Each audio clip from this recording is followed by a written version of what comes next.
करेंगे जो आपको डायरेक्ट हेल्प करेंगे एग्जाम में।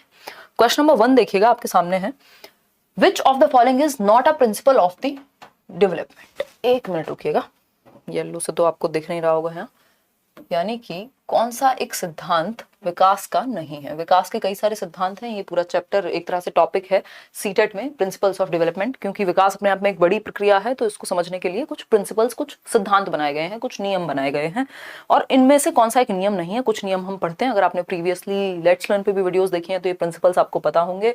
इस बार थोड़ा सा ट्वीक करके क्वेश्चंस कुछ कुछ पूछे गए हैं, तो बताइए फटाफट से। बाकी सभी को गुड इवनिंग, नमस्कार, राम राम, सत श्री अकाल, अस्सलाम वालेकुम, what ever you feel connected with. First का ए कह रहे हैं 85% लोग, यानी आपकी प्रैक्टिस अच्छी चल रही है, दैट मीन्स आप तुरंत जवाब दे देते हैं, स्पेशली ये ट्राई बॉल जैसे क्वेश्चंस का। तो क्वेश्चन क्या है कि इनमें से कौन सा एक सिद्धांत नहीं है विकास का।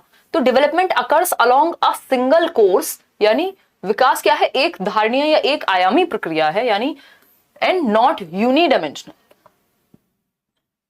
डेवलपमेंट क्या है, सिंगल कोर्स में होता है, एक धारणा में या एक प्रकार का होता है, और यूनिडायमेंशनल नहीं है। ये नॉट नहीं आएगा यहाँ, ये टाइपिंग मिस्टेक है, क्योंकि ये बात तो फिर सही हो जाएगी। विकास क्या है, यूनिडायमेंशनल ना होके मल्टी डायमेंशनल है, बहुआयामी है, यानी हम शारीरिक पक्ष में भी बढ़ते हैं, हम इमोशनली भी डेवलप हो रहे हैं, हम कॉग्निटिवली दिमाग से भी डेवलप हो रहे हैं, सोशल डेवलपमेंट भी हमारे अंदर है ना, इसके अलावा इमोशनल डेवलपमेंट भी है। मतलब कई प्रकार से हमारे अंदर डेवलपमेंट होता है, चाहे वो लैंग्वेज हो जो कि कॉग्निटिव का ही हिस्सा है, चाहे वो मोटर डेवलपमेंट हो जो कि फिजिकल का ही हिस्सा है, ठीक है, सोशल डेवलपमेंट का हिस्सा है मॉरल डेवलपमेंट। तो विकास मल्टी डायमेंशनल है, यूनी नहीं हो सकता। यूनी का मतलब हुआ सिंगल डायमेंशन, ऐसा थोड़ी सिर्फ शारीरिक पक्ष में ही विकास होगा, यानी आपकी सिर्फ हाइट ही बढ़ेगी, दिमाग नहीं बढ़ेगा, इमोशंस पे कंट्रोल नहीं आएगा, सामाजिक रूप से आप कैसे बिहेव कर रहे हैं वो बेटर नहीं होगा, सब कुछ बेटर होता है। तो मल्टीपल आयाम है, यानी बहुआयाम है, मल्टीपल डायमेंशंस हैं किसकी, डेवलपमेंट की। तो ये बात इन्होंने गलत कह दी, और हमें गलत ही चाहिए था, क्योंकि गलत ही पूछा है, सिद्धांत कौन सा नहीं है, तो ये तो क्लियर है। फिर भी देखते हैं बी ऑप्शन। बी ऑप्शन क्या है, development proceeds from the top down and from centre to outwards. भाई हमें सारे ऑप्शंस चेक तो करने पड़ेंगे ना, क्या पता पहले से ऑप्शन बेहतर हो, बेस्ट ऑप्शन चूज करना है हमें। Thanks ma'am for calling, Uday sir, Neha कह रहे हैं हाँ बहुत बढ़िया डिस्कशन आपका रहा होगा। ऑल्टरनेट डे उदय सर आपकी क्लास लेंगे 8 से 9 बजे तक, 9:30 बजे तक, फिर मैं 9:30 तो डेली आपके साथ मिलूंगी, मंडे टू फ्राइडे, ठीक। तो development proceeds from the top down, यानी टॉप से डाउन, बिल्कुल हेड टू टो, जिसको सेफेलोकॉर्डल कहते हैं, कि बच्चे का पहले सर पे कंट्रोल, फिर गर्दन, फिर ये पार्ट, फिर नीचे पैरों पे कंट्रोल, यानी हेड टू टो, यानी सर से पैर, टॉप से डाउन, बिल्कुल ठीक है। फ्रॉम सेंटर टू आउटवर्ड, यानी केंद्र से सीमाओं की ओर, यानी पहले हार्ट डेवलप होगा, स्पाइनल कॉर्ड डेवलप होगी, फिर बाहर की ओर कंट्रोल आएगा। ये क्या है आपका, बताओ फटाफट से, प्रॉक्सिमो डिस्टल डेवलपमेंट है, ठीक, जिसको समीपस्थ दूरस्थ विकास कहते हैं। तो ये तो सही है, बट हमें सही थोड़ी चाहिए, हमें गलत चाहिए था, जो कि ए ऑप्शन है। फिर सी ऑप्शन पढ़ते हैं, development is influenced by both nature and nurture. Nature का मतलब है प्रकृति, जिसको हम हेरिडिटी कहते हैं, जिसको परिवर्तित नहीं किया जा सकता, जो कि एक स्टैटिक फैक्टर है, यानी फिक्स्ड है।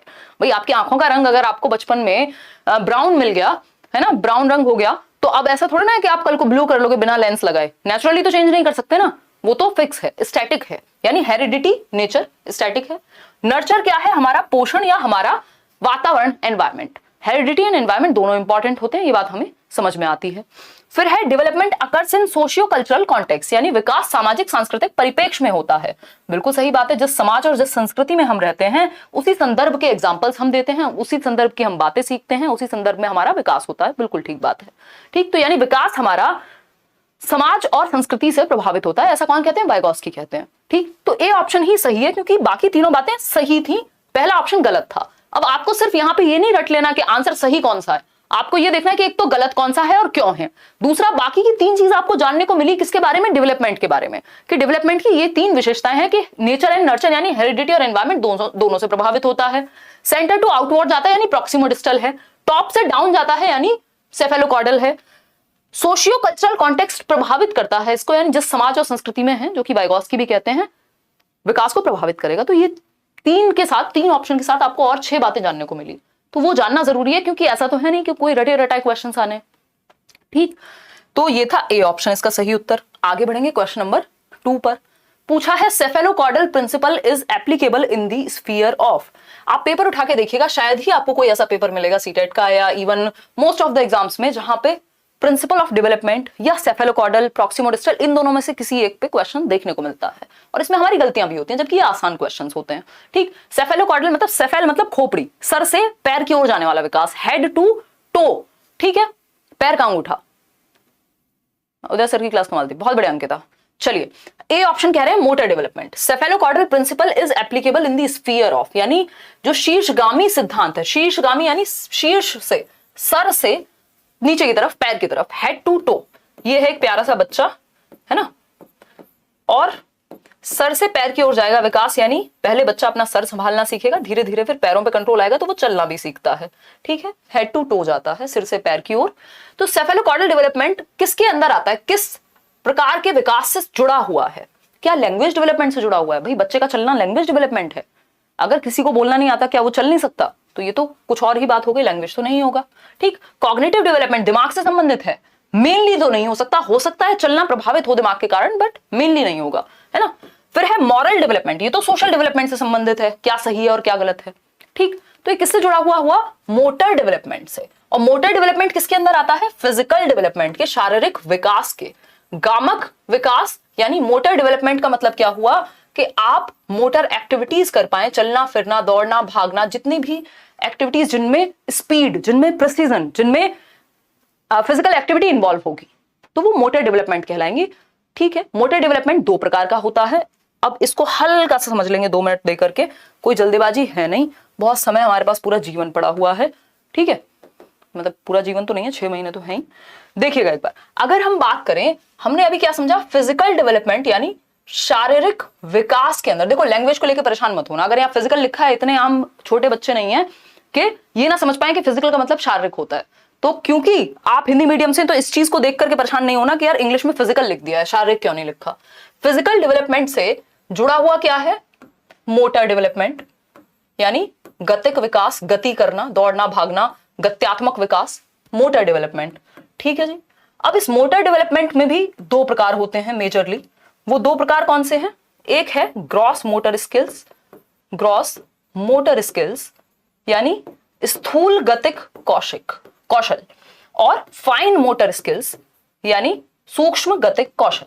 ठीक है, फाइन मोटर स्किल्स, फाइन मतलब, फाइन बोलते हैं ना सूक्ष्म को, कि भाई कोई धागा है तो बहुत ही फाइन है ना। तो अगर हम बात करते हैं तो ये ग्रॉस और फाइन यानी स्थूल गतिक, और फाइन मोटर यानी सूक्ष्म गतिक। इसकी दिशा क्या होती है? ग्रॉस से फाइन जाता है। ये भी क्वेश्चन पूछा जाता है कि ग्रॉस टू फाइन जाएगा कि नहीं, तो फाइन टू ग्रॉस नहीं जाएगा, ग्रॉस टू फाइन जाएगा। कि पहले ग्रॉस का मतलब है बड़ी मसल्स, जो आपकी बड़ी मांसपेशियां हैं, बिग मसल्स पे जो आपका कोऑर्डिनेशन या कंट्रोल है। जैसे बड़ी मसल्स कौन सी हो सकती है? आपके जो बॉडी के बड़े पार्ट्स हैं उन्हीं में बड़ी मसल्स होंगी, चाहे वो आपकी टांगे हो, चाहे वो आपके हाथ हो, यानी ये आर्म्स आपकी। ठीक, तो अगर हम बात करें तो जो हमारा चलना फिरना, दौड़ना, भागना, ये सब किस में आएंगे? जंप करना, ग्रॉस मोटर स्किल्स में।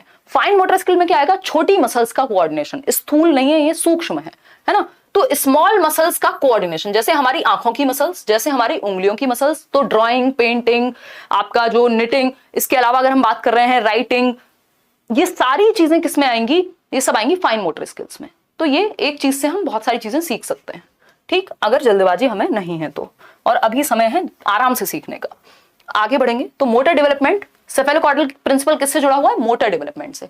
तो अगर आपने इतना डिटेल नहीं समझी होती तो आप ये क्वेश्चन में उलझ जाते, अगर सिर्फ ऊपर ऊपर से पढ़ के गए होते कि सेफेलोकॉर्डल का मतलब होता है हेड टू टो। अब आपको पहुंचना पड़ेगा कि हेड टू टो आएगा किसमें? चलने फिरने से संबंधित है ना, तो मोटर डेवलपमेंट। अगर फिजिकल होता मोटर की जगह तो उसको लगा देते। क्वेश्चन नंबर 3 देखिएगा एक बार, पोल में जवाब दीजिएगा। Dash is a sensitive period pertaining to language development. पता नहीं कितनी बार सीटेट में क्वेश्चंस रिपीट हुए हैं, इवन ये वाला स्पेशली। सेंसिटिव पीरियड यानी भाषा विकास के संदर्भ में संवेदनशील काल, इसका नाम बदल बदल के आपसे पूछा जा सकता है। अभी मैं बताऊंगी और किस नाम से आ सकता है। ठीक है,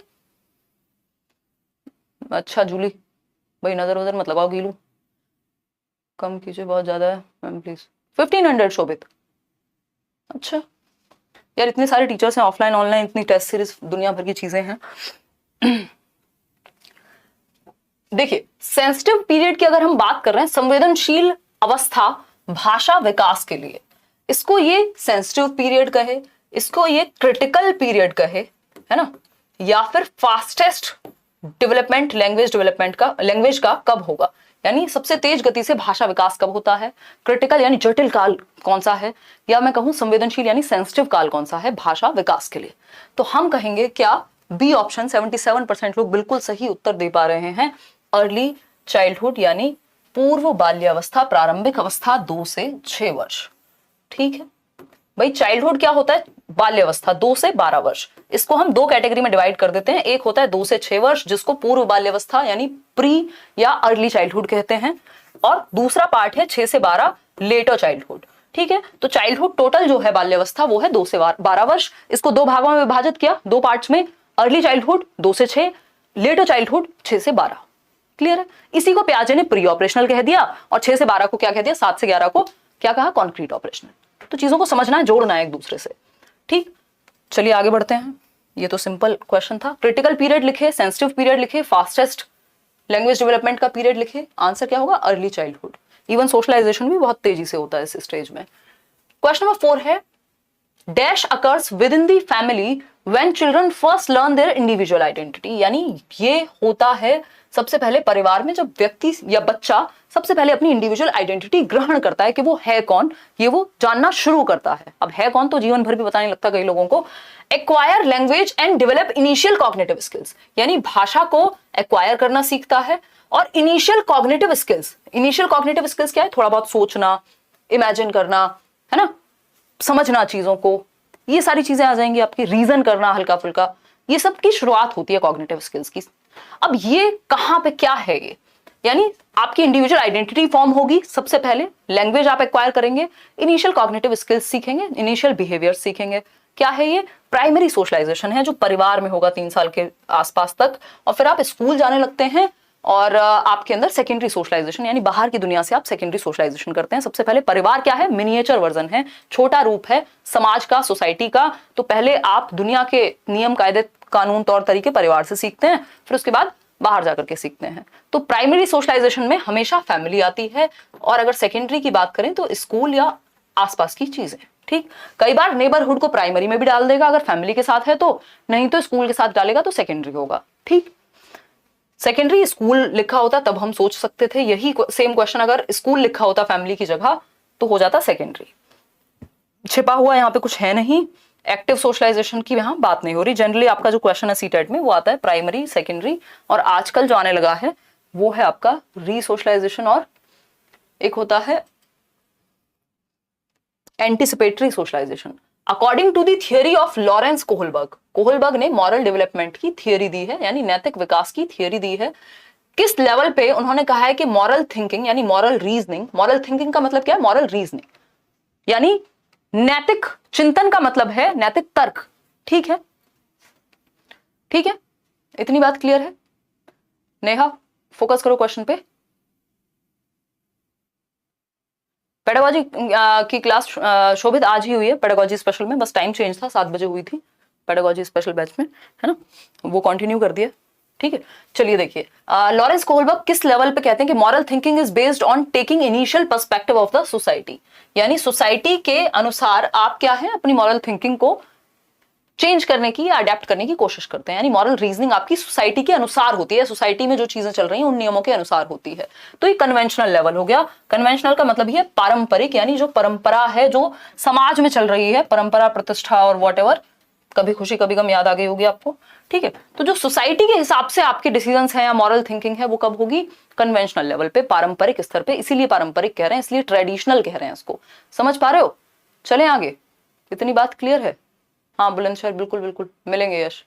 आगे की बात बताओ। डेली शुरू हो गई है आज से, राधे कृष्ण जी। जो पेडागोजी स्पेशल क्लास है आज वाली देख लीजिएगा, अच्छा टॉपिक था। पारंपरिक चरण यानी कन्वेंशनल लेवल, 3 लेवल दिए हैं कोहलबर्ग ने, प्री कन्वेंशनल, कन्वेंशनल और पोस्ट कन्वेंशनल, है ना। यहाँ पे बच्चे को की कोई एक्सटर्नल मॉरलिटी, मतलब उसको पता ही नहीं होता दुनिया में क्या चल रहा है, उसकी अपनी कोई मॉरलिटी होती नहीं है। कन्वेंशनल में वो सोसाइटी से एक्वायर करता है, पोस्ट में वो खुद से बनाने की कोशिश करता है। ठीक, लेट कन्वेंशनल जैसा कुछ नहीं होता।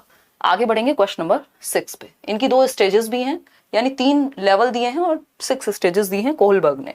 क्वेश्चन नंबर 6 है, फ्रॉम अ पिजेशियन पर्सपेक्टिव, यानी प्याजे के परिप्रेक्ष्य से, the process of taking new information, यानी नई इंफॉर्मेशन को टेक इन करना, यानी ग्रहण करना, यानी नई इंफॉर्मेशन को, नई सूचना को ग्रहण करने की प्रक्रिया, into the existing body of knowledge. Body of knowledge का मतलब क्या है? एग्जिस्टिंग स्कीम, यानी आपका स्कीमा, जो एग्जिस्टिंग नॉलेज है आपकी उसको हम स्कीमा कह रहे हैं। अपने स्कीमा में आपने क्या किया? नई इंफॉर्मेशन को ऐड किया। दैट मीन्स एसिमिलेट किया। एकोमोडेट क्यों करेंगे, चेंज करना होता तब तो एकोमोडेट लिखते ना। सिंपल है, पियाजे के सैद्धांतिक दृष्टिकोण से नई सूचनाओं को अपने मौजूदा ज्ञान में, जो ज्ञान पहले से है उसी में ऐड कर लिया। एसिमिलेट करना, जब तक एडजस्ट, अडेप्ट, मैनिपुलेट ये सब ना लिखा हो तब तक एकोमोडेशन के चांसेस कम होते हैं। चेंज ये सब ना लिखा हो, ठीक है। हालांकि चेंज दोनों में होगा, एसिमिलेशन में भी एकोमोडेशन में भी, चाहे आप नया ऐड करें चाहे आप चेंज करें, परिवर्तन तो होगा ही। तो एसिमिलेशन यहां पे राइट आंसर है, क्योंकि आपने पुराने स्कीमा में अपने दिमाग में जो भी चीजें सेट थी उन्हीं में कुछ और ऐड कर लिया, यानी एसिमिलेट कर लिया न्यू। क्वेश्चन नंबर 7 देखिएगा। मीना की बात चल रही है, वो छोटी सी मीना आती थी ना, सब पढ़े सब बड़े में। Meena has begun to use words and started understanding that words represent objects। यानी जो मीना है उसने शब्दों का इस्तेमाल करना शुरू किया है अभी, और उसको एक अंडरस्टैंडिंग आई है words represent objects, कि ए से एप्पल हो सकता है, ये अंडरस्टैंडिंग उसमें आई है कि जो वर्ड्स हैं वो ऑब्जेक्ट्स को रिप्रेजेंट कर सकते हैं, है ना। जैसे यहां पे पेन लिखा जाए तो इस पेन की जो रिप्रेजेंटेशन है वो ऐसी हो सकती है, पता नहीं, ये मैंने रॉकेट बना दिया शायद, देखिएगा एक बार। अगर हम बात करते हैं, ठीक है, यानी रिप्रेजेंट करने लग गए हैं ऑब्जेक्ट्स को, यानी सिंबॉलिक थॉट आ गया है। She is also beginning to reason logically, ये वर्ड ध्यान से पढ़िएगा, कल भी हमने डिस्कस किया था, एमर्जेस यूज हुआ था इसकी जगह पे। इस बार इन्होंने इस क्वेश्चन को बहुत घुमा के पूछा है ना। क्वेश्चन क्या है, she is also beginning to reason logically though she can not perform conservation. बच्चे में अभी संरक्षण नहीं आया। संरक्षण क्या है कि शेप और साइज के चेंज होने से क्वांटिटी सेम रहती है, क्वांटिटी परिवर्तित नहीं होती। यानी 200 ml पानी चाहे आप इस ग्लास में डालो, इस बॉटल में डालो, किसी पतीले में डाल दो, बाल्टी में डालो, सेम ही रहेगा, 200 ml ही रहेगा। इसकी शेप और साइज से क्वांटिटी में परिवर्तन नहीं होगा। ये क्या होता है, ये होता है कंजर्वेशन, संरक्षण जिसको हम कहते हैं। तो संरक्षण अभी आया नहीं है बच्ची में, दैट मीन्स संरक्षण नहीं आया तो कॉन्क्रीट ऑपरेशनल से पीछे की एज है ना। अकॉर्डिंग टू जीन पियाजे which stage of cognitive development is Meena in, Meena किस अवस्था में है। देखो यहां पे कंफ्यूजन हुई होगी, ये तो आप समझ गए होंगे कि सिंबॉलिक थॉट, यानी जब सिंबल्स, लैंग्वेज क्या है, सिंबल्स हैं, सिंबल्स अरेंज हैं प्रॉपर। अगर हम बात करें लैंग्वेज की तो यानी सिंबॉलिक थॉट आ गया कि लैंग्वेज से वो ऑब्जेक्ट्स को रिप्रेजेंट करना सीख गई है। दूसरा पॉइंट इसमें है जो कि कंफ्यूजिंग है कि she is also beginning to reason logically, यानी अब तर्क करने लगी है। बिगिनिंग इंग्लिश में याद रखिएगा, नहीं तो हिंदी में कंफ्यूज हो जाएंगे, क्योंकि हिंदी में उन्होंने लिखा है अब तर्क करने लगी है, इसका मतलब तर्क तो आ ही गया फिर। बट बिगिनिंग टू रीजन का मतलब है अभी तर्क शुरू हुआ है या आना शुरू हुआ है ना। एमर्जेस, कल यहां पे लिखा हुआ था कि लॉजिकल थॉट एमर्जेस, यानी उभरना शुरू हुआ है, आ नहीं गया पूरी तरह से, उभरना शुरू हुआ है। ऐसा थोड़ी है कि एक दिन 7 साल का हुआ बच्चा अचानक से लॉजिक प्रकट हो गया, वो पहले ही थोड़ा बहुत तो शुरू हो गया होगा ना उभरना, तो एमर्ज होना शुरू हो गया। दैट मीन्स अभी कहानी ये नहीं हुई है कि लॉजिकल थिंकिंग आ चुकी है, ठीक है ना। तो प्री ऑपरेशनल स्टेज है इसका सही उत्तर, कॉन्क्रीट नहीं होगा। नहीं तो ज्यादातर लोग जल्दबाजी में जैसे ही लॉजिक देखते हैं घबरा करके या खुश होकर के आंसर कॉन्क्रीट ऑपरेशनल लगा देते हैं। तो बात यह कि बिगिनिंग टू क्या रीजन या फिर एमर्ज हुआ है अभी लॉजिक, ठीक है ना। और अगर सिंबॉलिक थॉट लिखा हुआ है तो सिंपली समझ जाओ कि मोस्ट चांसेस जो है 99% वो है कि प्री ऑपरेशनल स्टेज होगा, ठीक है। तो 2 से 7 वर्ष पूर्व संक्रियात्मक अवस्था। पियाजे की 4 अवस्थाएं हैं। क्वेश्चन नंबर 8 देखिएगा। क्वेश्चन नंबर 8 है the concept of zone of proximal development, यानी समीपस्थ विकास के क्षेत्र का संप्रत्यय किसने दिया। ZPD बोलते हैं हम इसको शॉर्ट में, जोन ऑफ प्रॉक्सिमल डेवलपमेंट, संभावित विकास का क्षेत्र। संभावित विकास का क्षेत्र क्या है कि वहां तक संभावना है कि आपका विकास हो सकता है। यानी पहले जब तक आपको यह नहीं समझ आ रहा था कि सीटेट हो पाएगा कि नहीं हो पाएगा, किसी से हेल्प मिल गई तो वो संभावना थी, शायद आपको नहीं पता था बट संभावना थी। तो इस दायरे में संभावना होती है विकास की, ठीक है। आप यहां खड़े हुए हैं, यहां तक की चीजें आप खुद कर लेते हैं, लेकिन इसके बाद आपको ये वाला जो पोर्शन है इसमें चाहिए हेल्प, यही है वो संभावना का क्षेत्र, ठीक है। तो ये जोन ऑफ प्रॉक्सिमल डेवलपमेंट है कि आपका विकास हो सकता है यदि आपको हेल्प मिल जाए सही तरीके से। इसकी बात लेव वाइगोस्की करते हैं। अगर यहां स्कैफोल्डिंग लिखा होता और पूछा होता किसने दिया था तो जेरोम ब्रूनर आ जाता, लेकिन scaffolding most of the case में आज तक, क्योंकि क्वेश्चन इस तरह से पूछा नहीं है कि स्कैफोल्डिंग किसने दिया था, स्कैफोल्डिंग प्रयोग करने की बात आ रही है तो वाइगोस्की आंसर होगा, दिया किसने था तो Jerome Bruner. But generally most of the cases में मुझे लगता है स्कैफोल्डिंग से आपका काम वाइगोस्की से ही चल जाएगा, स्पेशली सीटेट में आपसे पंगे नहीं लेने चाहिए उनको, ठीक। चलिए ZPD और मोर नॉलेजेबल अदर की भी बात करता तब भी आंसर, क्योंकि ZPD में ही मोर नॉलेजेबल अदर होता है। स्कैफोल्डिंग क्या है, टेम्परेरी हेल्प, है ना, टेम्परेरी हेल्प, ये सब छोटे छोटे कॉन्सेप्ट हैं जो वाइगोस्की के बारे में आपको याद रखने हैं। बेसिकली वाइगोस्की के बारे में जस्ट आपको 6 चीजें याद रखनी है। वो क्या है? एक है ZPD, zone of proximal development, वो दायरा जहां पे संभावना है विकास की। इस दायरे में एक व्यक्ति होगा, मोर नॉलेजेबल अदर, जो आपसे ज्यादा जानता होगा, आपको मदद करेगा। तीसरी एक चीज है स्कैफोल्डिंग, यानी मचान या ढांचा या फिर टेम्परेरी हेल्प। ये 3 पॉइंट्स हुए। 3 और पॉइंट हैं जिसको हम SCL बोलते हैं। सोसाइटी यानी समाज की बात करते हैं वो सीखने के लिए, कल्चर की बात करते हैं यानी संस्कृति की बात करते हैं, और लैंग्वेज यानी भाषा को एक यंत्र के रूप में देखते हैं। तो ये 6 चीजें हैं जो आपको वाइगोस्की के साथ याद रखनी है। 99% आपका आंसर गलत नहीं होगा अगर ये सिर्फ 6 चीजें पता हैं। वैसे तो और भी चीजें हैं, रेसिप्रोकल टीचिंग है, असिस्टिव लर्निंग है, बट कोऑपरेशन कोलैबोरेटिव लर्निंग है, पीयर ट्यूटरिंग है, बट ये 6 चीजें आपके आंसर को गलत नहीं कराएंगी अगर आपको थोड़ी सी समझ है तो। ठीक, चलिए खैर, रॉबर्ट एम गेने की लर्निंग की हायरार्की है। डेविड ऑजुबेल मीनिंगफुल लर्निंग दिया है, जो कि आपका सीटेट में पूछा नहीं जाता। आगे बढ़ते हैं क्वेश्चन नंबर 9 पे। देखिएगा क्वेश्चन नंबर 9 क्या कहता है। Which statement correctly lays out the fundamental principle of Lev Vygotsky, यानी एक फंडामेंटल प्रिंसिपल होता है ना, यानी कि एक मूल सिद्धांत, यानी वो व्यक्ति मुख्य रूप से किस चीज में विश्वास रखेगा, है ना। तो ये जो मूल सिद्धांत है वाइगोस्की का वो क्या है? तो हमें पता है समाज, संस्कृति, भाषा, स्पेशली सोसाइटी और कल्चर की वो बहुत बात करते हैं। ठीक है, ठीक है, धन्यवाद शोभित। चलिए देखिए क्वेश्चन पे फोकस कीजिए, फटाफट से जवाब दीजिए। और 91% लोग बी ऑप्शन कह रहे हैं। चलिए ठीक है,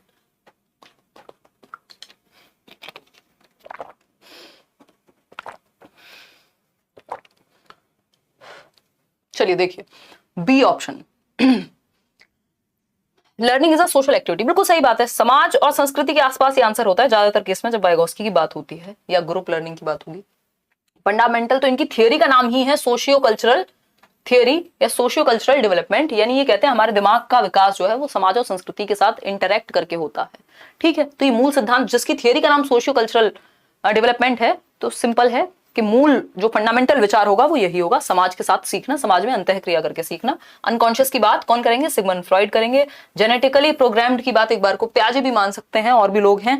डिसकॉन्टिन्यूअस नहीं हो सकता विकास इनके अकॉर्डिंग, और 4 स्टेजेस में ये प्याजे का कथन है कि प्याजे मानते हैं कि विकास अनिरंतर है क्योंकि 4 अलग अलग स्टेजेस में होता है, लेकिन वाइगोस्की कहेंगे कॉन्टिन्यूअस है क्योंकि ये किसी स्टेज में नहीं बांटते विकास को, सतत है। ठीक है ना, आगे बढ़ते हैं नेक्स्ट क्वेश्चन पे। नेक्स्ट क्वेश्चन क्या है भाई? Question number 10। देखिएगा एक बार, क्वेश्चन नंबर 10 की जब हम बात करते हैं तो an example of pedagogical strategy that would promote meaningful learning, यानी मीनिंगफुल लर्निंग को प्रमोट करने वाली एक स्ट्रेटजी, एक मेथड, एक टीचिंग स्टाइल बता दीजिए। मीनिंगफुल लर्निंग मतलब जहां बच्चे के लिए वो जीवन से जुड़ जाए, जो उसके लिए मीनिंगफुल हो, जो उसकी लाइफ से जुड़े, जिसको वो भूले ना आसानी से। मॉक टेस्ट ऐप पे मोस्ट प्रोबेबली आपको कल मिल जाएंगे, और कई सारे मॉक टेस्ट फिर आपको मिल जाएंगे। देखिएगा, यानी किस, मैं बीच में बिजी हो गई थी तो टीम को कंटेंट पहुंच नहीं पाया। An example of pedagogical strategy बताइए जिसमें मीनिंगफुल लर्निंग हो। रेगुलर इंडिविजुअल कंपटीशन से कोई मीनिंगफुल लर्निंग नहीं होगी, बच्चा सिर्फ खुद को दूसरे से आगे ले जाने के लिए सीखेगा। ये एग्जांपल कैसे हो जाएगा? आपने ए ऑप्शन क्या सोच के दिया है? Use of verbal punishment. अच्छा, पनिशमेंट देके, ये तो और खतरनाक है। ये वर्ड्स तो आप देखते ही समझ जाया करो ना कि गड़बड़ है। ठीक, यूनिफॉर्म रिजिडली स्ट्रक्चर्ड, ये रिजिड भी प्रॉब्लम है, फ्लेक्सिबल होना चाहिए करिकुलम को, रिजिड और स्ट्रक्चर्ड नहीं। Focusing on assessment for learning rather than only assessment of learning. एकमात्र सही उत्तर है डी ऑप्शन, केवल अधिगम का मूल्यांकन के स्थान पर अधिगम के लिए मूल्यांकन पर भी बल देना।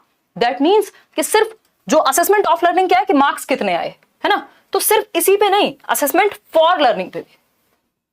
ठीक है, सिर्फ इस पे नहीं कि कितने % आए, जो कि ऑफ लर्निंग में होता है। फॉर लर्निंग है कि कैसे सीख रहे हो, सीखते सीखते आपको ड्यूरिंग द टाइम भी असेस कर रहे हैं, आकलन कर रहे हैं कि सीखते कैसे हो।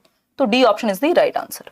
आगे बढ़ेंगे तो मीनिंगफुल लर्निंग तब होगी जब आप वो सीखता कैसे उस पर भी फोकस करेंगे, उसका भी आकलन करेंगे, और जहां परिवर्तन की जरूरत है वहां परिवर्तन भी होने देंगे। क्वेश्चन नंबर 11 है, which one of the following developmental theory advocates that cognitive development यानी संज्ञानात्मक विकास प्रोसीड्स सिंबॉलिक लैंग्वेज डेवलपमेंट, यानी पहले आता है किससे?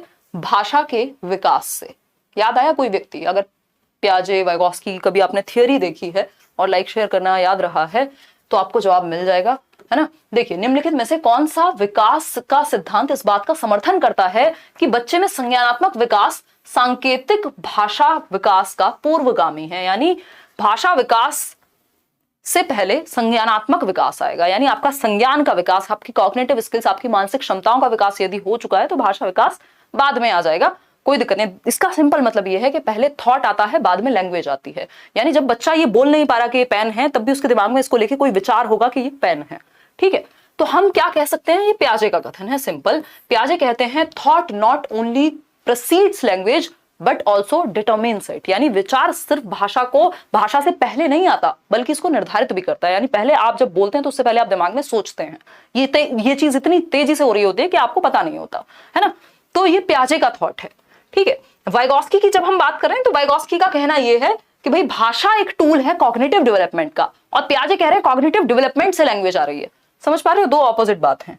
एरिक्सन का इस बात पे कोई कहना नहीं है, बेंड्यूरा भी सच कोई बात नहीं कर रहे। आगे बढ़ेंगे क्वेश्चन नंबर 12 पे। ये सब चीजें तब समझ आएंगे, थोड़ा थियरी ठीक से समझ लोगे। क्वेश्चन नंबर 12 देखिए, वैसे मैं कोशिश कर रही हूँ कि आसान भाषा में समझ में आ सके। Which of the following is not an effective practice adopted by a teacher in the classroom to address gender stereotypes? भाई कुछ रूढ़िवादिता, कुछ रूढ़ियां हैं समाज में, रूढ़िबद्ध हैं कुछ चीजें, यानी स्टीरियोटिपिकल हैं, है ना, कि लड़के जो है मैथ्स में अच्छे होंगे, लड़कियां जो है वो म्यूजिक में अच्छी होंगी या डांस में अच्छी होंगी। ये क्या हुआ, स्टीरियोटाइप हुआ। तो इस तरह के स्टीरियोटाइप को एड्रेस करने के लिए कौन सी एक एक्टिविटी या प्रैक्टिस नहीं है, दैट मीन्स इसका सिंपल मतलब क्या हुआ, नहीं है का मतलब क्या है, ऐसा कौन सा ऑप्शन है जो स्टीरियोटाइप को बढ़ावा देता है, जिससे स्टीरियोटाइप प्रमोट होगा, है ना। क्वेश्चन को पढ़ के समझना जरूरी है, क्योंकि नहीं लिखा हुआ है तो पूरा क्वेश्चन चेंज हो जाएगा, घूम जाएगा। लिखा क्या है, जेंडर रूढ़िवादिता यानी लिंग रूढ़िबद्धता को रोकने के लिए एक अध्यापक द्वारा कक्षा में प्रयोग की जाने वाली कौन सी विधि उचित नहीं है। यानी आपको क्या होना है as a teacher, gender sensitive होना है, संवेदनशील होना है, बट आप जेंडर सेंसिटिव नहीं कहलाएंगे यदि आप इनमें से कोई एक तरीका अपनाएंगे। तो कौन सा तरीका हो सकता है, काउंटर जेंडर बायस, यानी जब आप पक्षपात को चुनौती देते हैं तो इससे तो पक्षपात खत्म हो जाएगा, क्योंकि जैसे आप लॉजिकल रीजनिंग लगाएंगे कि ये नहीं होना चाहिए, ऐसा तो कोई साइंटिफिक लॉजिक नहीं है कि लड़के जो है मैथ्स में अच्छे होंगे लड़कियां नहीं होंगी, तो वो तो खत्म हो जाएगा। तो ये तो सही उत्तर नहीं है, क्योंकि ये तो सही बात है, हमें गलत बात पकड़नी है। Separate seating arrangement for boys and girls in the classroom, ये बात जो है बिल्कुल सही है कि लड़कों को अलग बिठा दो और लड़कियों को अलग बिठा दो। इससे क्या होगा, जेंडर स्टीरियोटाइप को बढ़ावा मिलेगा, है ना। आप खुद से कह रहे हैं कि पता नहीं आप में क्या अलग है और क्या, तो आप बम फट जाएगा अगर एक साथ बैठ जाएंगे, तो उस केस में क्या है, आप स्टीरियोटाइपिंग को बढ़ावा दे रहे हैं। डिस्कशन ऑन जेंडर डिस्क्रिमिनेशन, अगर डिस्कशन होगा तो प्रॉब्लम सॉल्व हो जाएगी, क्योंकि जैसे ही अवेयरनेस या नॉलेज बढ़ेगी बच्चों की तो स्टीरियोटाइप खत्म होने लगेंगे। Use of examples which show boys and girls in non conformist roles, यानी लड़कियों और लड़कियों के वो गैर पारंपरिक उदाहरण देना कि भाई शकुंतला देवी तो मैथ्स में बहुत अच्छी थी, या फिर अगर हम बात कर रहे हैं कर्णम मल्लेश्वरी की, तो वो तो इतना 130 किलोग्राम तक वेट लिफ्ट कर लेती हैं। तो ये क्या हुआ, ये तो उल्टे एग्जाम्पल हो गए। जो लोग ये कहते हैं कि लड़कियां कमजोर हैं तो उनके लिए तो ये बहुत अलग एग्जाम्पल हो गया, गैर पारंपरिक हो गया, नॉन ट्रेडिशनल हो गया, है ना। तो उस केस में क्या हुआ कि ये तो ऑपोजिट है। लेकिन ये सी ऑप्शन, कक्षा में बालक बालिकाओं को अलग अलग बैठाने की जो व्यवस्था करना है, इससे स्टीरियोटाइप प्रमोट होता है। अब कई लोग कहेंगे कि बहुत सारी घटनाएं होती हैं, घटनाएं भी छोड़िए, थोड़ा बदतमीजी हो सकती है और चीजें हो सकती हैं, तो इसके फिर बहुत सारे रेपरकशन है ना। चीजें वैसे भी होती हैं, वो फिर आपके सामने नहीं होंगी, या इसमें आप अगर ग्राउंड रियलिटी देखेंगे तो बहुत सारी अलग अलग तरह की कहानी आपको सुनने को मिलेंगी। तो ये जेंडर स्टीरियोटाइपिंग को बढ़ावा देना है, यदि क्लास में अलग अलग बैठ रहे हैं लड़के और लड़कियां, तो फिर स्कूल में ही फिर अलग रख लो। हालांकि वो भी कोई बहुत अच्छा तरीका नहीं हुआ, बट पॉइंट नहीं हुआ ना साथ में पढ़ने का। ठीक है जी, इतनी बात क्लियर है हमें, या कोई दर्द परेशानी समस्या अभी भी बाकी है। मॉक टेस्ट कैसे दें ऐप पे, ये बताओ। डाउनलोड करो ऐप और मॉक टेस्ट का ऑप्शन होगा, फ्री होते हैं सारे मॉक टेस्ट आपके लिए स्पेशली। अच्छा अंकिता, चलो आ जाओ। अगर हम बात करें क्वेश्चन नंबर 13 की, Paro helps her father in his carpentry shop. Paro एक बच्ची है जो अपने पिताजी को उनकी कारपेंट्री की शॉप में मदद करती है, यानी बढ़ई की दुकान में मदद करती है। कारपेंटर जो लकड़ी का सामान बनाते हैं उनकी बेटी है और वो उनको मदद करती है। भाई स्वाभाविक है, घर में जो काम है उसमें मदद कर देती है। Where she successfully measures wooden blocks, यानी जो लकड़ी के ब्लॉक्स होते हैं, टुकड़े होते हैं, उनको वो मेजर कर लेते हैं इंच टेप लेके। उनको पता है कि भाई वो बच्चे अपने पिताजी को देख देख के उसने सीख लिया है। ये सामाजिक सांस्कृतिक सिद्धांत है वाइगोस्की का, कि जिसमें सोसाइटी और कल्चर में जिसमें हम रहते हैं वहां की चीजें हम सीख लेते हैं। ठीक है, तो ये वुडन ब्लॉक को मेजर कर लेते हैं, यानी माप लेती हैं। जो हो सकता है इनकी एज के बच्चे, यानी पारो की उम्र के और बच्चे हो सकता है वो मापना ना जानते हो उस चीज को, क्योंकि इनको ऐसा एनवायरमेंट मिला है। तो ये इनकी एक विशेषता हो गई। Using techniques taught by her father, जो उसके पिताजी ने उसको टेक्निक सिखाई है कि यहां से ये लगाओ और ऐसे मेजर कर लो, इतने इंच होता है, ऐसे बन जाता है। ठीक, she is recently admitted to a public school. अब बच्ची का एडमिशन कराया पिताजी ने कि एक पब्लिक स्कूल में जाएं, थोड़ा पढ़ें, है ना, अंग्रेजी मीडियम पढ़ लें थोड़ा और अच्छा सीखें। किस कैटेगरी में? EWS कैटेगरी में, यानी इकोनॉमिकली वीकर सेक्शन। आपका RTE कहता है कि 20% बच्चों को जो है इकोनॉमिकली वीकर सेक्शन में आप एडमिट कराएंगे। ठीक, तो उस कोटे में इनका एडमिशन हो गया, जबकि इनकी जो सामाजिक आर्थिक स्थिति है वो थोड़ी सी कमजोर है उन बच्चों से जो वहां पे आते हैं ऑलरेडी अमीर माँ बाप के बच्चे। Where she is unable to cope up with the academic demands, especially in this situation, the teacher should। अब बच्ची को क्या है, यहाँ जो शैक्षिक अपेक्षाएं हैं कि बाकी बच्चे तो फर्राटेदार अंग्रेजी बोल रहे हैं या उनके घर का माहौल तो अलग है, वो तो सुंदर सा टिफिन लेके आ रहे हैं और ये एक कुछ वैसा लेके जा रही है, मान लीजिए पॉलिथीन में खाना लेके जा रही है, तो वो बच्ची वहां पे अडेप्ट नहीं कर पा रही। जो एनवायरमेंट है उसमें उसको अजीब महसूस हो रहा है, वो वहां एक्सेप्टेबल फील नहीं कर रही। इसका मतलब ये नहीं कि वो सीखने में असमर्थ है उन बच्चों के साथ। ठीक, तो टीचर को क्या करना है, उसको एक्सेप्टेबल महसूस कराना है, यानी जो उसकी स्ट्रेंथ है, जो वो प्रीवियस नॉलेज लेके आई है, उससे आप कनेक्ट करेंगे आज की चीज को, ताकि कॉन्फिडेंस बिल्ड हो जाए। ठीक है, इतनी बात है ना। होगा नितिन, कल बताऊंगी मैं मॉक टेस्ट के बारे में, अभी डलवाने दो पहले। तो tell Paro that she does not have the ability to study. ऐसा कौन सा बच्चा है जिसके अंदर सीखने की क्षमता नहीं होती? ये बात तो हम पहले से मान के चलते हैं कि बच्चा क्यूरियस यानी जिज्ञासु होता है, वो क्रिएटिव यानी कुछ नया करने की क्षमता रखता है, और एबिलिटी टू लर्न यानी सीखने की क्षमता है उसमें। ठीक, तो ये तो बच्चे में कमी नहीं निकालनी होती। सबसे पहला फंडा तो ये है कि बच्चे में कमी नहीं निकालनी होती, हमें अपने मेथड में कमी ढूंढनी है या इंप्रूवमेंट करना है। बी ऑप्शन है give test and encourage repeated drill and practice, यानी बार बार परीक्षा दो और ड्रिल प्रैक्टिस रिपीटेडली कराते रहो, जिससे रट्टाफिकेशन प्रमोट होगी। इससे कोई डर तो निकल नहीं जाएगा बच्चे का, रोट लर्निंग हो जाएगी, तो ये भी नेगेटिव है। Contextualize the curriculum and study material for Paro, यानी जो पाठ्यचर्या है, जो करिकुलम है और जो स्टडी मटेरियल है, उसको संदर्भित कर दो पारो के लिए, यानी उसके संदर्भ से, जिस बैकग्राउंड से वो आती है उसको उससे जोड़ दो। बिल्कुल सही बात है, बच्चे की लाइफ से कनेक्ट कर दिया, एनसीएफ भी यही कहता है। ठीक, for Paro integrating her mathematical experiences gained outside the school. जो मैथमेटिकल एक्सपीरियंसेस उसने स्कूल के बाहर लिए हैं, अब उसने बेशक अपने पिताजी के साथ वो अपनी कारपेंटरी की शॉप पे मेजर करना सीखा है, लेकिन वो भी तो गणित का एक कॉन्सेप्ट है ना, मेजरमेंट, तो उसको आपने जोड़ दिया किससे, जो उसके लाइफ एक्सपीरियंसेस हैं, तो इजी बन गई लर्निंग। ठीक, ask Paro to keep her knowledge gained at home separate from knowledge gained in school. देखो ये तो उल्टी बात हो गई। एनसीएफ क्या कहता है, बच्चा जो घर पे सीख के आया है या जो घर पे जैसा माहौल है, हम वैसा उसको स्कूल में उतना ही कंफर्टेबल फील करा पाए, और जो वो गैप है उसको कम कर पाए, कनेक्ट कर पाए स्कूल की नॉलेज को बाहर की नॉलेज से। ठीक है, तो ये तो ऑपोजिट बात हो गई। तो सी ऑप्शन सही है कि बच्चा जिस संदर्भ से, जिस समाज से, जिस परिप्रेक्ष्य से आ रहा है, जिस संस्कृति से आ रहा हो, उसी तरह के उदाहरण देने, उसको कनेक्टेड फील कराना है, फिर वो धीरे धीरे कोप अप कर जाएगा उस माहौल में। ठीक है, तो C option is the right answer. आगे बढ़ेंगे क्वेश्चन नंबर 14। आज हम करने वाले हैं कुछ 20 क्वेश्चंस। 14th क्वेश्चन है सेंसिटिविटी टू द साउंड्स, यानी ध्वनियों के प्रति संवेदनशीलता, रिदम्स यानी लय के प्रति संवेदनशीलता, एंड मीनिंग ऑफ वर्ड्स यानी शब्दों के अर्थ के प्रति संवेदनशीलता। Characterise which type of intelligence, यानी बुद्धि के किस प्रकार को, किस विशेषता को दर्शाती है। व्यक्ति हैं हावर्ड गार्डनर, मल्टीपल इंटेलिजेंस यानी बहुबुद्धि का सिद्धांत इनकी थियोरी है। बुक का नाम है फ्रेम्स ऑफ माइंड, 1983 में आई थी। ठीक है, फ्रेम्स ऑफ माइंड 1983 में आई थी, जिसमें इन्होंने बहुबुद्धि का सिद्धांत दिया और कहा कि intelligence is not a single entity, यानी बुद्धि सिर्फ एक क्षमता नहीं है, एक कोई चीज नहीं है कि बुद्धि बस एक एंटिटी है, एक फैक्टर है, ऐसा नहीं है। बुद्धि के कई प्रकार हो सकते हैं। ठीक है, तो ये जो गार्डनर हैं जिन्होंने 8 प्रकार की बुद्धि की बात की है, अभी recently he died I think, देखिएगा एक बार। अगर हम बात करते हैं, हाँ 68% लोग सी कह रहे हैं, बिल्कुल सही बात है। बाकी के लोग कहाँ उलझे हुए हैं, है ना। देखिएगा एक बार, 14-15% लोगों को ए और बी लग रहा है। यार इंटरपर्सनल में तो लोगों को समझना आएगा ना, अंतर व्यक्तिक। जब आप दूसरों के मूड, दूसरों के इंटेंशंस, दूसरों के व्यवहार को समझने में अच्छे हो तो इंटरपर्सनल यानी व्यक्तियों को समझने में अच्छे हैं तो अंतः व्यक्तिक, अंतर व्यक्तिक। अंतराव्यक्तिक जब आप सेल्फ, खुद के ही व्यवहार, खुद के ही मूड को समझने में अच्छे हो। यहाँ तो लैंग्वेज की बात ही नहीं होती। जहां पे लय, ध्वनि, शब्द और शब्दों की मीनिंग की बात हो रही है, दैट मींस लैंग्वेज की बात हो रही है। अगर यहाँ म्यूजिकल इंटेलिजेंस लिखा होता तो थोड़ा बहुत कंफ्यूजन आपका समझ में आता था मुझे कि भाई म्यूजिकल इंटेलिजेंस की बात हो रही है और यहाँ पे लय और ताल की भी बात हो रही है। ठीक है, धन्यवाद स्टैंड अप क्लासेस। चलिए अगर हम बात करें तो ये भाषिक बुद्धि है। क्या है? भाषा को समझना है, क्योंकि ध्वनि, भाई कौन सी साउंड कैसे प्रोनाउंस करेंगे आप, ये भी तो आपकी लिंग्विस्टिक इंटेलिजेंस में आएगा ना। आप कितने सेंसिटिव हैं साउंड को लेके, रिदम को लेके, मीनिंग ऑफ वर्ड्स को लेके। अगर ये सब यहाँ मीनिंग ऑफ वर्ड्स, रिदम्स नहीं लिखा होता तो हो सकता है वर्ड्स ना लिखा होता तो ये म्यूजिक की तरफ भी जा सकता था। तो C option is the right answer. Special होता है जब आप स्थानिक बुद्धि, आप दिशाओं का ज्ञान रखते हो, आप आर्किटेक्ट बन सकते हैं उस केस में, आप कार्टोग्राफर जो नक्शा बनाते हैं वो बन सकते हैं। इसके अलावा अगर हम बात कर रहे हैं तो आप मूर्तिकार बन सकते हैं, है ना, स्पेशल इंटेलिजेंस में। क्वेश्चन नंबर 15 देखते हैं।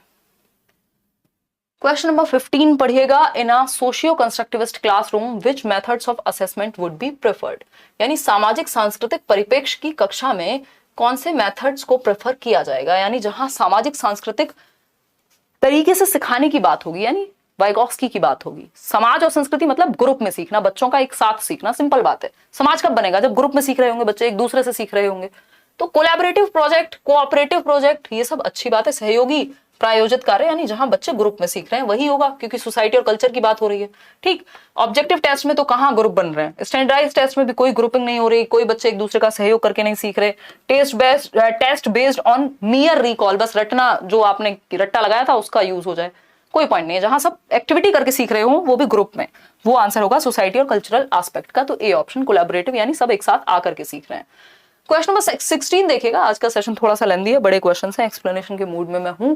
The continuous aspect in continuous and comprehensive evaluation implies, यानी सतत एवं व्यापक मूल्यांकन, जिसको हम सीसीई कहते हैं, सीबीएसई ने लागू किया था 2009 में, if I am not wrong. ठीक है, यानी एक तो जो मूल्यांकन है, जो आकलन है, वो सतत होना चाहिए, दैट मीन्स कॉन्टिन्यूटी में होना चाहिए। साल भर में एक बार मत लो पेपर, अलग अलग समय पे उनको मौका दो, कहां गलती है उसको समझने का और सुधारने का। तो यानी कॉन्टिन्यूअस हो एक तो असेसमेंट। दूसरा कॉम्प्रिहेंसिव हो, यानी सिर्फ पेन पेपर पे नहीं, वो म्यूजिक में अच्छा है कि नहीं, स्पोर्ट्स में अच्छा है कि नहीं, कोई और विशेषता है कि नहीं, यानी स्कोलेस्टिक प्लस को स्कोलेस्टिक पक्ष, शैक्षिक और सह शैक्षिक पक्ष, होलिस्टिक डेवलपमेंट के आधार पर सर्वांगीण विकास हो रहा है कि नहीं, इन चीजों पर ध्यान रखेंगे हम। आज हम बैच में क्लास नहीं कर पाए, नोटिफिकेशन नहीं आया था, हाँ, इसलिए मैंने आज आपको स्पेशली यहाँ बताया। स्मृति, मैंने मिस किया आपको, आप रोज आते हो, याद है मेरे को। देखो, the continuous aspect in continuous and comprehensive evaluation implies, बताइएगा एक बार। एक तो क्लास का टाइम चेंज था ना आज, 7 बजे, नोटिफिकेशन गया भी नहीं। देखिए, कॉन्टिन्यूअस ऑब्जर्वेशन ओ गॉड सॉरी, पहले एक बार आप ये दो जवाब, बड़ा क्वेश्चन, लेंदी क्वेश्चन है।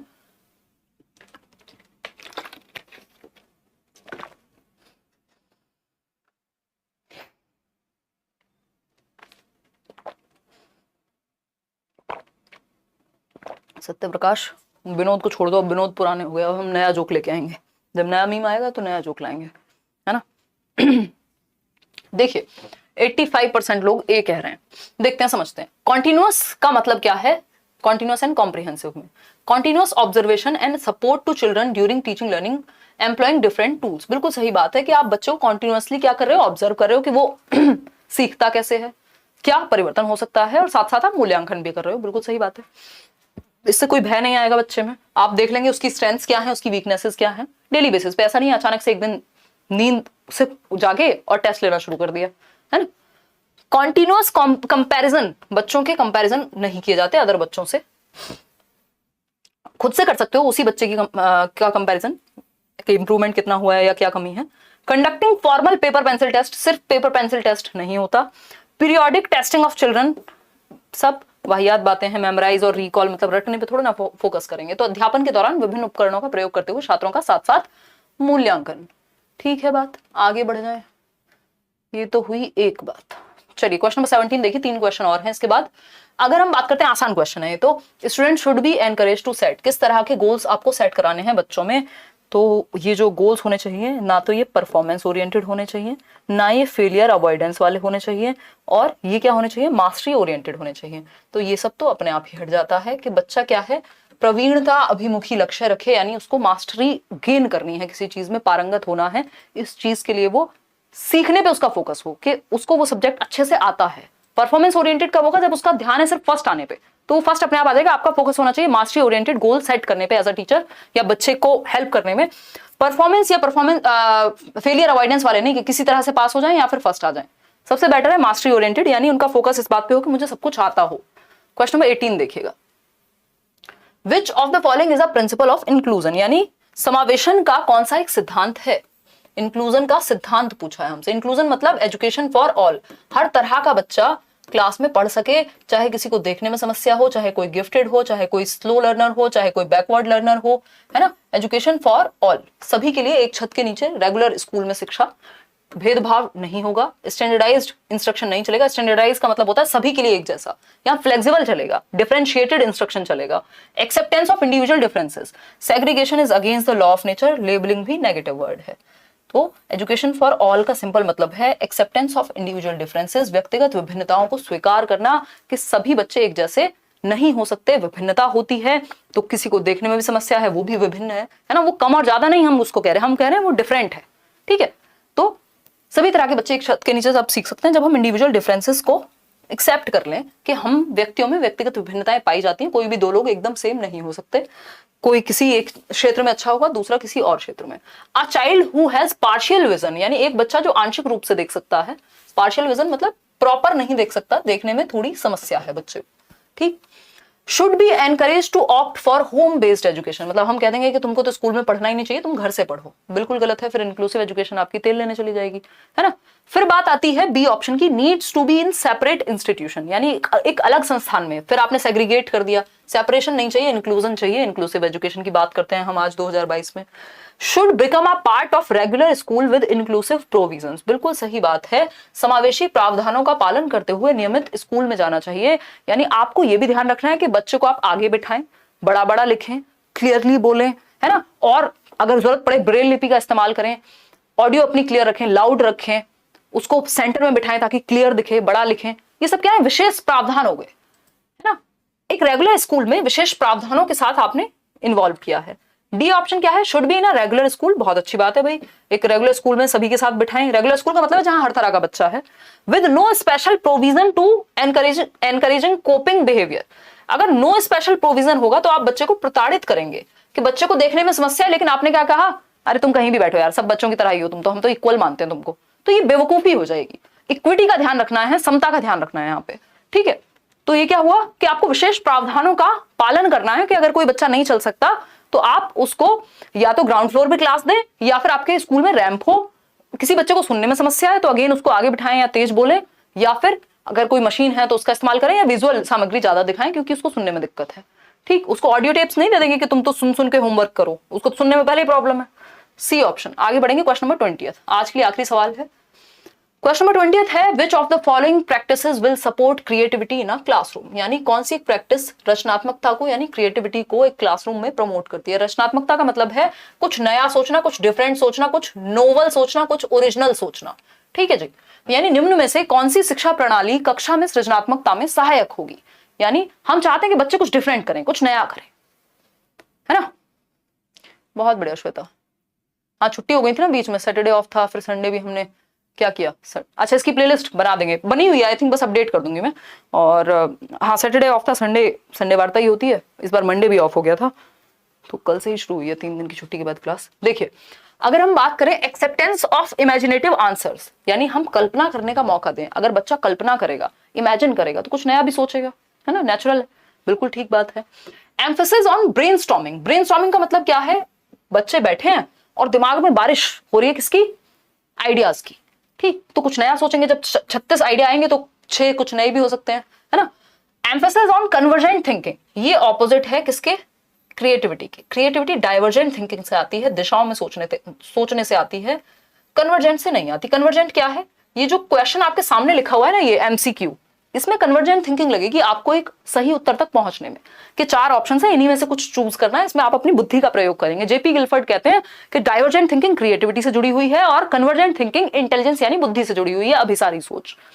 तो इसमें कन्वर्जेंट थिंकिंग लगेगी, आपका बुद्धि का प्रयोग लगेगा कि कौन सा उत्तर सही है, कौन सा गलत है, आपको चूज करना है। आप अपना तो कुछ इन्वेंट नहीं कर देंगे कि 5वां उत्तर आपने बना दिया क्रिएटिविटी लगा के, ऐसा तो कुछ होगा नहीं। तो ये कन्वर्जेंट थिंकिंग है कि बहुत सारे ऑप्शंस में से एक चूज करना। डाइवर्जेंट क्या है, कई सारे ऑप्शंस बना देना और कुछ नया लेके आना, है ना। तो अगर हम बात करें, अब आपको अगर मान लीजिए कितने लोग हैं हम लोग, अभी लगभग 6000 लोग हैं, 16 लोग कम हैं। तो अगर हम बात करें तो 6000 लोगों को अगर कहा जाए कि एक ऐसे लिखो प्याजे पे, या मान लीजिए आप यहाँ सेशन देखने आते हैं तो मेरी टीचिंग टेक्निक पे कुछ लिख दीजिए, तो अलग अलग लोग अलग अलग तरह से ऐसे लिखेंगे। कोई सुंदर सुंदर कलर वाली राइटिंग से लिखेगा, कोई कुछ और फ्लो चार्ट का यूज करेगा। ये क्या हुआ, क्रिएटिविटी हुई, डाइवर्जेंट थिंकिंग हुई स्पेशली, यानी दिशाओं में सोचा आपने कुछ। तो डाइवर्जेंट थिंकिंग होनी चाहिए, कन्वर्जेंट नहीं। टॉलरेंस टू डिसेंट, यानी असहमति के प्रति सहनशीलता, यानी हो सकता है कि आपकी बात से कोई और सहमत ना हो, या बच्चा कोई और आइडिया सोच रहा हो, दूसरा बच्चा कोई और आइडिया सोच रहा हो, तो वहां पे लड़ाई नहीं करवा देनी है कि ये जो सोच रहा है वो सही है और ये गलत है ना। यहाँ पे 2+2 4 नहीं होते क्रिएटिविटी में। वो मूवी याद कीजिए, द स्काई इज पिंक, है ना, कि भाई उसका जो आसमान है वो पिंक भी हो सकता है, चलेगा, क्योंकि क्रिएटिविटी है। तो असहमति के प्रति सहनशीलता यहाँ होनी चाहिए, यानी कुछ डिफरेंट सोच रहा है बच्चा तो उसको आने देना है सोच को। फर्स्ट, सेकंड और फोर्थ, थर्ड सही नहीं है क्योंकि कन्वर्जेंट थिंकिंग के बारे में बात कर रहा है, यानी D option is the right answer. सही है बात। आप लोग बी क्यों दे रहे हैं? क्या पढ़ लिया, कहां पढ़ लिया आपने? ये थर्ड कहां से सही है भाई? इसको देखो, इसको हटा देती हूं मैं। कन्वर्जेंट थिंकिंग लिखा है, क्रिएटिविटी से कन्वर्जेंट थिंकिंग का दूर दूर तक कोई नाता नहीं है, जस्ट ऑपोजिट है। यहाँ डाइवर्जेंट लिखा होता तब तो थर्ड सही होता ना। थर्ड तो सपने में भी सही नहीं हो सकता, सोते हुए भी, है ना। समझ पा रहे हो? ऐसे नाक मत कटवाओ। तो डी ऑप्शन है फर्स्ट, सेकंड और फोर्थ जो इसके लिए सही है। सेशन आपको पसंद आया हो, मजा आया हो, डिस्कशन में 4 चीजें नई सीखने को मिली हो, थोड़ा दिमाग पे जोर पड़ा हो,